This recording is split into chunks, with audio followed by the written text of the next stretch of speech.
Hey everyone, this is Adrienne Alexander Allen. I am the owner and founder of IPY Agency, a boutique public relations firm here in Atlanta, Georgia. And this is the story of my road to success.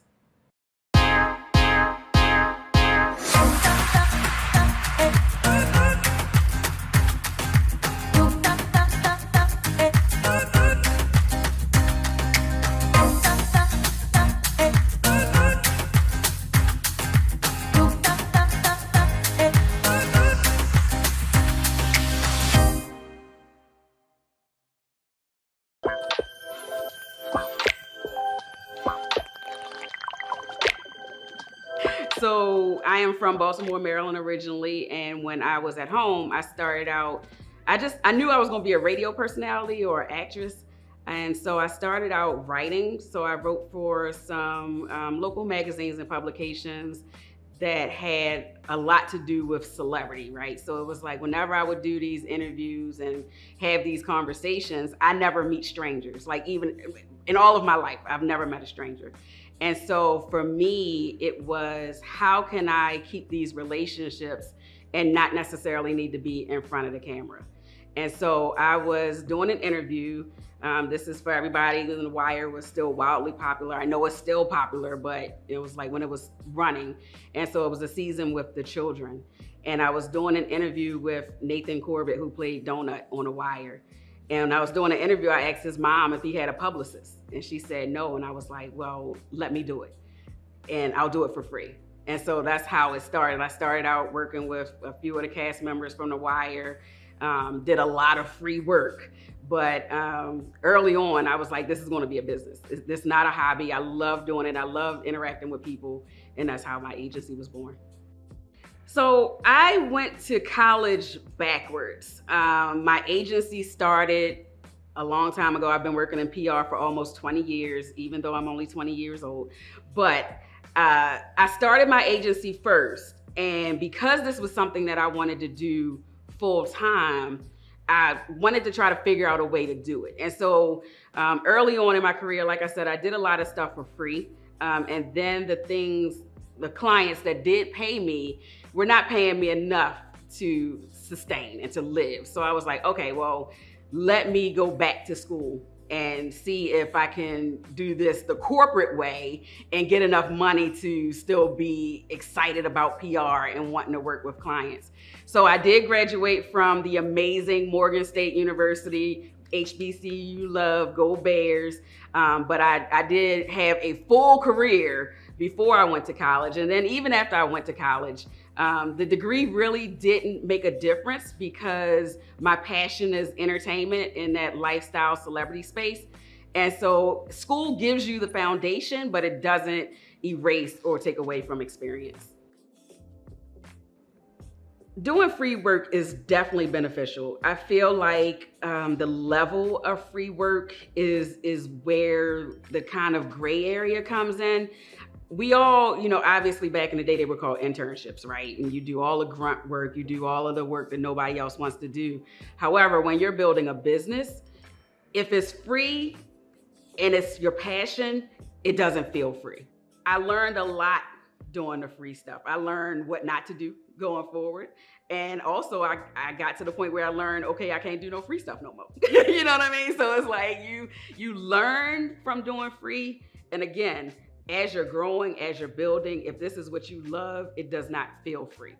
The bottom line with starting a business for me is that I don't want to work with nobody. I don't want to work for nobody. Like I'm just like, I am that person that I feel like God put me in this body and said, Adrienne, you ain't supposed to work for nobody. So it was easy for me to, even before I knew what business was for real, it was very easy to say, I need to do what I need to do so I don't have to work for anyone else. And so early on, I learned how to research. I am a well of unnecessary information. Like, it's like, and if you ask me something and I know the answer to it, it's going to bother my spirit until I can get you that answer. And so I went and did my due diligence to find out what I needed to do. And I got my LLC for my business. I got my EIN for my business. And it's funny because I look now and everybody is making a big deal about business credit, right? And it's like, oh, build your business credit and do this. And I actually have had my EIN since 2001. And it wasn't until probably about a year or two ago that I ever applied for anything in my business name, because that was just, again, it was just a part of it. Like, I know I wanted to be official, and for me, being official was enough. I didn't need to build credit or do anything else with my business, because having a business was enough for me. No one helped me in this business. No one other than Mr. Google. Google was the person that helped me. So, and it's funny because, again, a lot of people, even with the college experience, obviously because I went later in life, my college experience was different. But so many people rely heavily on mentors and mentorship, or, like the career department in your school. And I didn't have those things because when I was in college, I already had children. I already had 3 children going into school. I was the oldest in the class. My classmates called me Miss Adrienne, which was hilarious to me. So it was a lot for me. Like, my background is one that I've always been pretty much self-sufficient because of the life that I was dealt. And so for me, it was just really figuring it out. And it's like, I know I have me to depend on. And if it's only me, I have to figure it out. It was tough building a business with a family because my older 2 children are only 20 months apart. My baby, he came 8 years after that. So when I went back to school, I had, I think my children were like 10, 8, and 1 or something like that. And so I think the hardest part was daycare and making sure that you have someone to watch the children.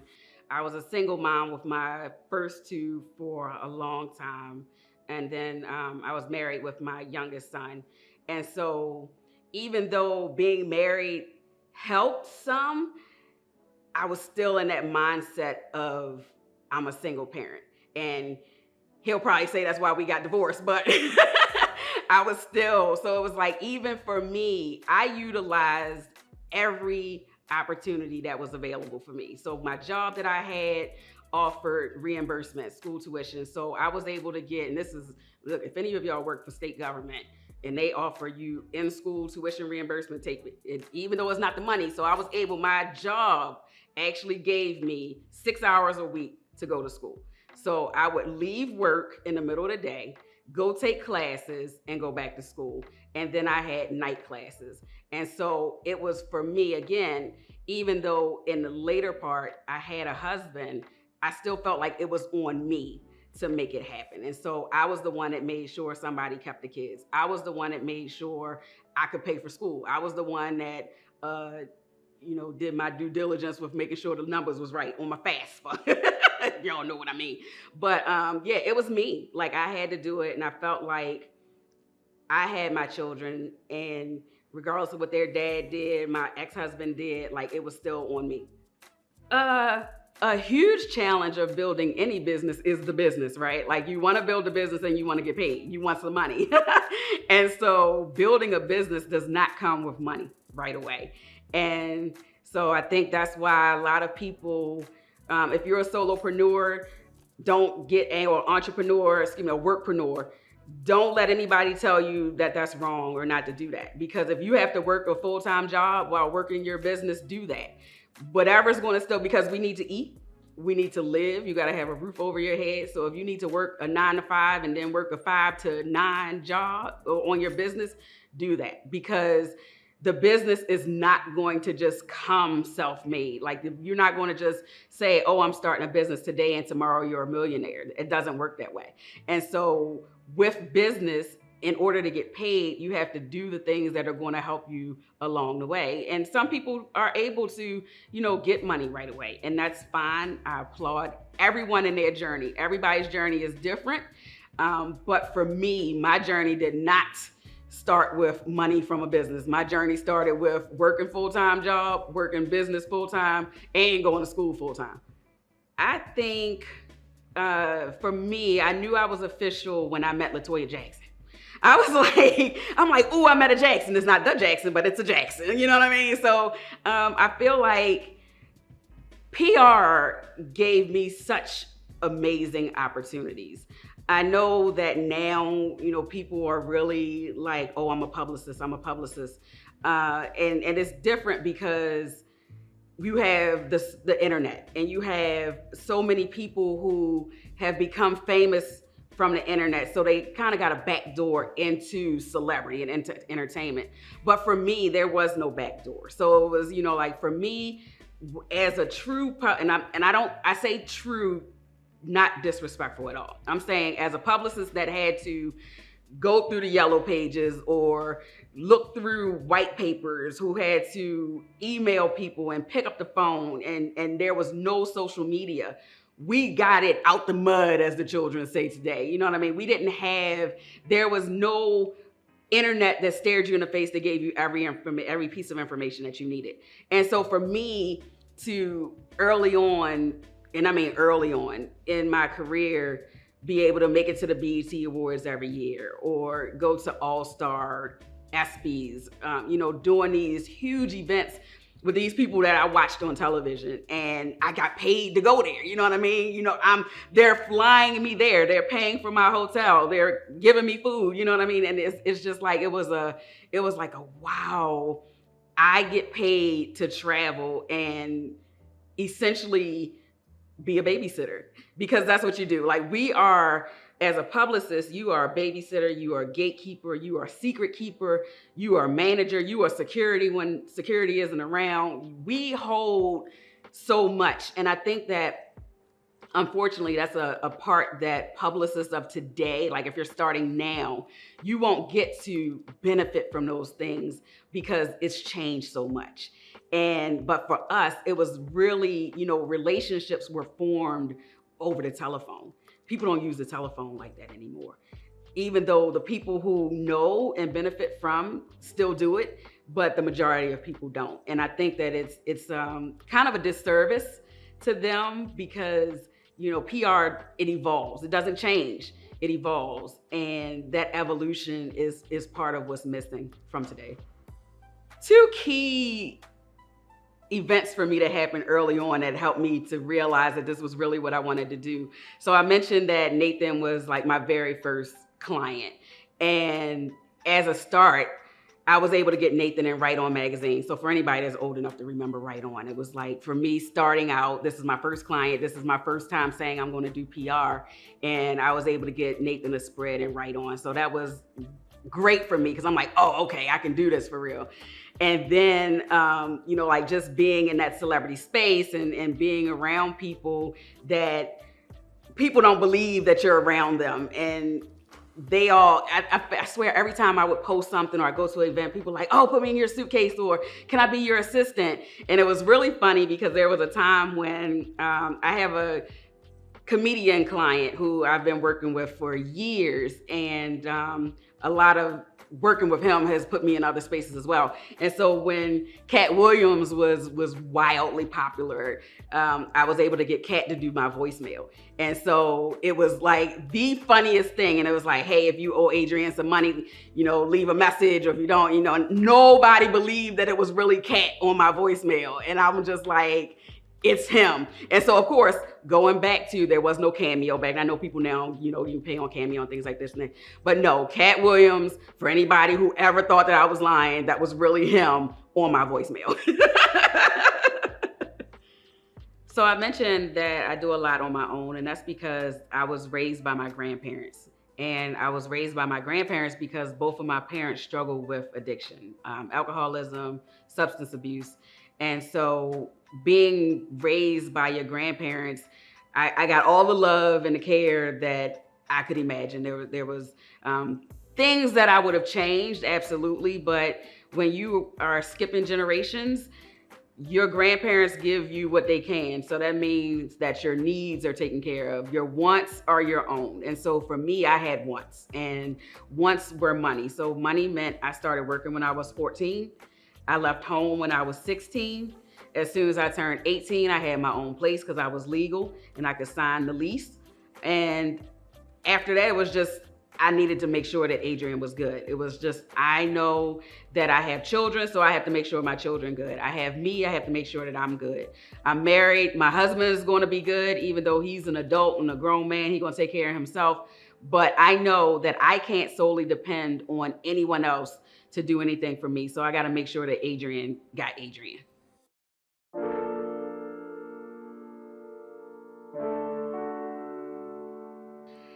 I stay up to date because I'm nosy. That's first and foremost. And I think as a publicist, if you aren't nosy, you're in the wrong profession. But I am, honestly, I think I've always just been in the know and staying. Even when it comes to my children, I was always like the cool mom because I know the songs, I know the lingo. It's not as easy now with this 2021 stuff, so my youngest son probably doesn't feel the same way about me. But I stay constant. Like, I am not the person that a trend missed me. Apps don't miss me. I don't stay out of the loop too far. And if I feel like something happened and I don't know what it is, then I do have my youngest son to say, hey, Joshua, what's this? And I'm using him, yes, but that's what free labor is for. But you do have to stay up to date. If you're a business owner, you have to follow the trends. You have to know what's now, what's current, what's coming. Like, you just have to pay attention and know that if something changes, you have to be ready for it. You have to be, when you stay ready, you don't have to get ready. So I make sure that anything that comes up, and I also stay in the trade papers.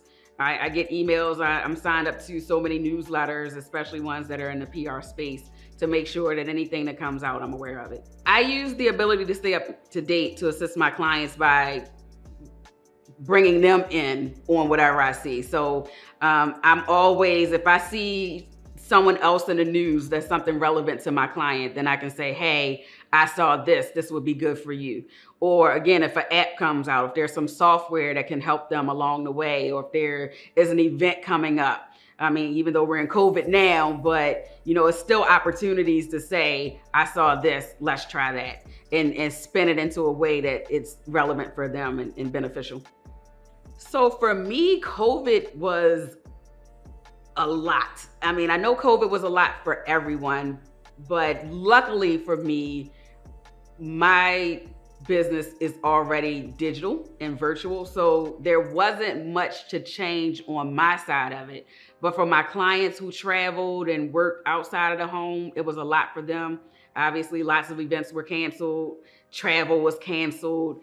And so for those first couple of months, I honestly told my clients, don't pay. Like, it wasn't a big deal. I wasn't, running them down to say, you still had to pay me, because no one really knew what was going to happen and where the world was going. And so after that first month and a half or 2 months, then I was like, okay, let's figure this out. What digital events are going on? Who's going virtual?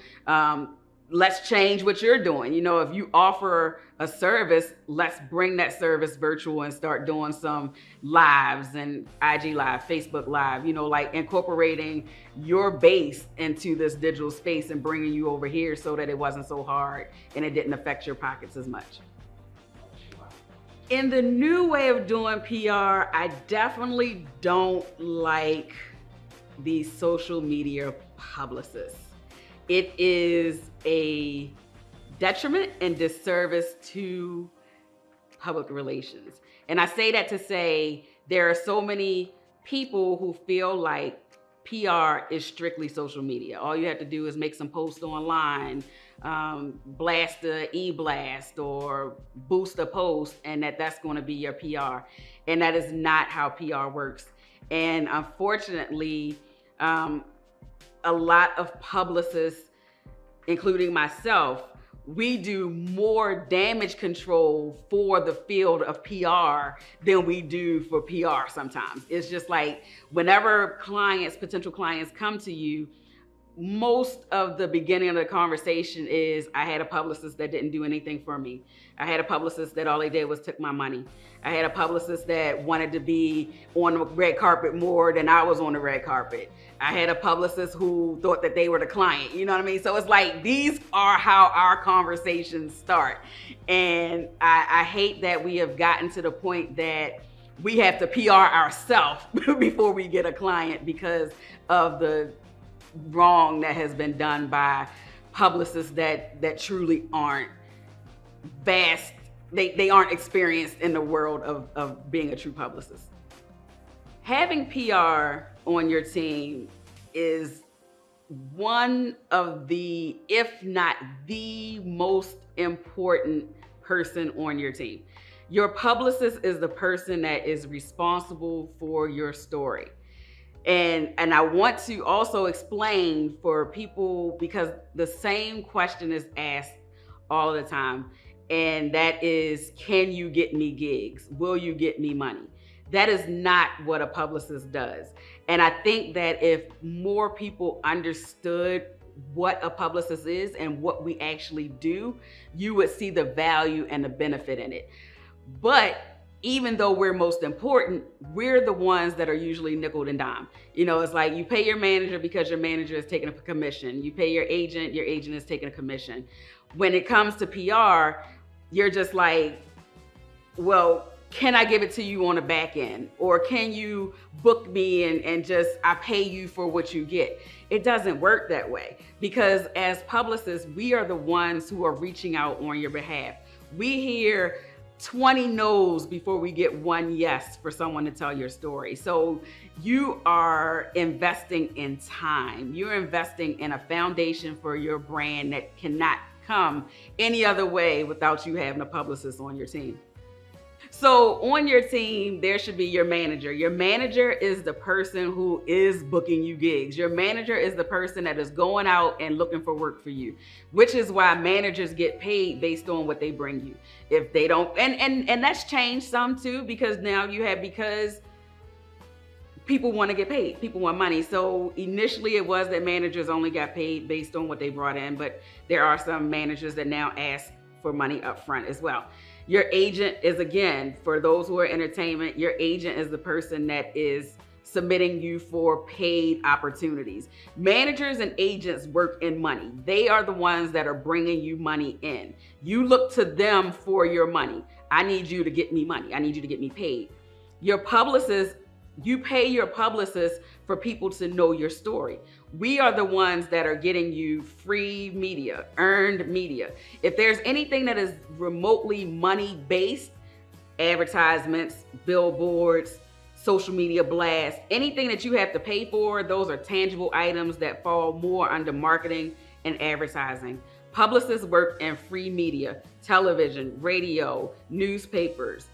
Anything that is earned, you have to earn media, and that's how PR works. If you pay for your media, you're paying for marketing, you're paying for advertising. If you want a gig, if you are a singer, actor, dancer, and you want someone to book you gigs, you need an agent or a manager to book you gigs to get you money. The main thing that is looked at that's negative in PR is that it takes time. And if you are not willing to invest your time and trust the process, PR is always going to be and feel negative to you. We have, because again, this is free, we can't make anyone write a story about you. You can feel like my story is the best story. Oh my God, they're going to hear about Adrienne and the world is going to stop. And a journalist or a writer could look at Adrienne's story and be like, this is the most, like, I've seen 20 Adriennes. And a lot of people don't understand that, which is understandable because it's your story and you feel like your story is the best story. But we can't make them do anything. And that's why a lot of times when I tell people there are no guarantees in public relations, they're like, well, that's not what the last publicist told me, or that's not what this. And I'm like, you know, a quick Google search will let you know that there are no guarantees. We work with editors, we work with writers, we work with journalists. They have editorial calendars. They have editors that tell them no. We have breaking news stories. We have so many things that can bump your story. And if you aren't invested in understanding the value in PR, you're going to look at it like it's a waste of time and a waste of money. I can pitch you for a story, or you can do an interview in January and that story not come out till March or April, because that's their lead time. Whatever outlet that you're working with, whatever magazine, newspaper, editorial, they have their own calendar, they have their own time of doing things. And I can't call them and say, no, you need to put this story out now. It's not me. And if people don't understand that, again, it's going to feel negative. It's going to feel like I'm not doing anything. It's going to feel like, oh, I'm wasting money on this, because most people, when they hire a publicist, they like, oh, okay, I hired you today. Next week, I need to be on the cover of Old Magazine, or I need to, and for me, luckily, I have gotten to the point where I don't have to take on every client. If I feel your energy from the beginning and your energy feels like, oh, you're going to be that person that doesn't understand, then we're just not a good fit. And that's what a lot of people need to do also, is interview your publicist. Your publicist can be a great publicist for you, but that doesn't mean that the next person is going to get that same result and outcome. So we need to, it's relationships, it's personalities. You have to make sure that the person that you work with, all of your team should be people that understand you and are on the same page that you're on. So what keeps me going in PR is just that I love it. I love the relationships. I love the newness. PR, like I said earlier, it evolves. It doesn't change. Like, the practice of PR doesn't change. It evolves, and the evolution is great. But that feeling of a win for your client is a win for you. So it's just, and I think that if more people understood that we as publicists are really working for you, like, we're determined, like, if a story falls through, trust me, we are more hurt, angry, frustrated about it than you are, because we are working our tails off in the background to get you this win. And I just feel like if people recognized and understood that we want you to win, like, I want you to win. Every client that I have, I want you to win, because when you win, I win. And that's motivation for me. Looking for opportunities for my clients, seeing how excited they are when something. I had one of my clients just recently was in Prevention Magazine, and I noticed she was super excited about that. And so it's huge, especially when you land like national publications. Like, it's just great motivation. So I'm like motivated to get to the next one. Like, okay, what can I do next? So it's constant. It's always moving.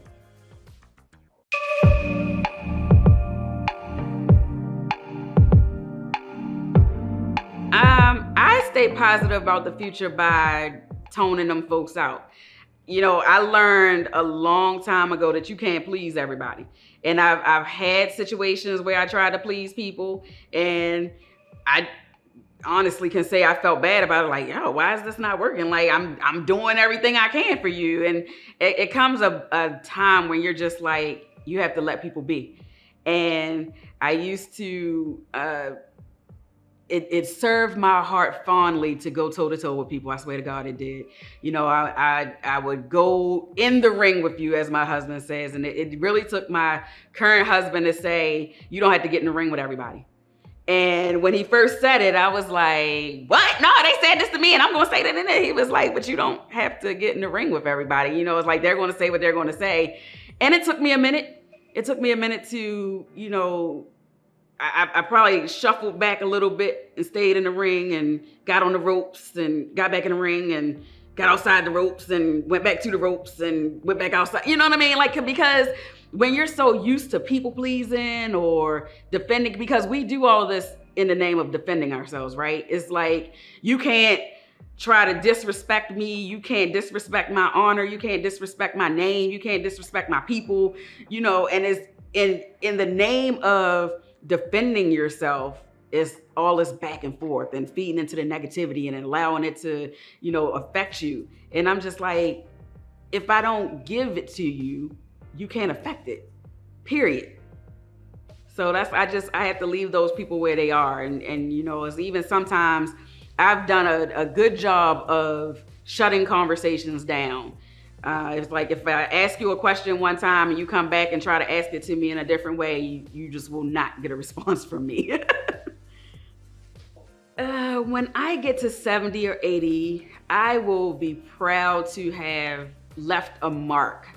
I didn't have generational wealth handed down to me. I didn't have property left for me or anything like that. And I want to change all of that. So I wanted to be that my children have a place to call their own. I wanted to be that, you know, if my business stays in business, you know, maybe my children will change it into something else. It might not be full on PR anymore, but maybe it'll just be like IPY agency digital and, you know, like whatever the futuristic thing is that's happening. Because we know a lot of things will change as the future goes on, but some things will always stay the same. Like you just can't take away human interaction. You can't take away relationships and just really being able to be personable and have a conversation with somebody, right? And so I will be very proud and smile to see that my children hold on to wanting to really connect with people and keep my name around to say, you know, like my mom did great at this or my mom was good at that. Yeah, so I definitely, with my business,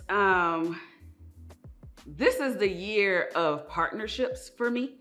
And so I feel like, you know, with everything that happened in 2020, with the Black Lives Matter and just really this social unrest, you know, it was like a lot of things that we knew. Everybody know it was happening and going on behind the scenes, but like 2020 really put a lot of stuff in the forefront.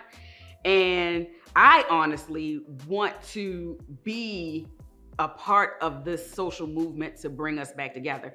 I feel like for those of you who know, there was a huge viral moment where a lot of our top celebrities will skip smaller outlets on a carpet. They skip Black outlets on a carpet. And I feel like a lot of that is because their representatives don't look like them.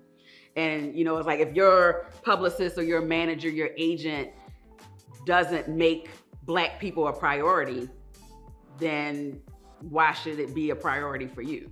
And I feel like if through partnerships this year, we can get our celebrities and our high level talent back and bring them to representatives that look like them, I think that that would be a great thing to have happening.